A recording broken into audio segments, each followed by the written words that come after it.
What do you have there? What is it called? Brackets. Yeah, brackets. That sounds like fun. What are you guys gonna build? I'm gonna build a car. I'm gonna build a zip line. Oh boy. The girl on the left is assembling an over-the-edge lifter with the Brackitz pulley set. She has no problem starting and works through the building process using the provided Brackitz guide. On the right, a 7-year-old boy is building the space rover with the Brackitz driver. The kit comes with an assembled picture, parts list, and exploded view. This is enough information for us to work together. He enjoyed adding more features and adjustments after the initial building was complete. This was a fun time with Brackitz. The question is it technical and is it intentional? Is it technical? Yes. It is a great open-ended, hands-on learning tool to let kids build and create and design and see what works and see what doesn't.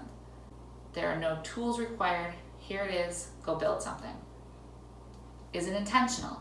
That's the question of what you're looking for. You're looking for an open-ended, go build something. Yes, it's intentional. You don't need any tools. Here you go have fun. If you're looking for intentional of teaching and I want to build, like we saw the space rover, they may struggle more because it is limited on the instructions, not a step-by-step instruction. For the driver set, you get a picture, you get what you need, and you get an exploded view.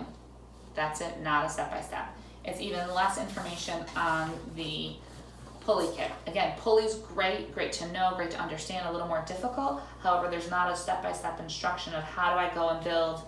This is the picture you get for the over-the-head lifter. You have two specific trouble areas, the bucket assembly and the crank it up assembly. That's the information you get to build it.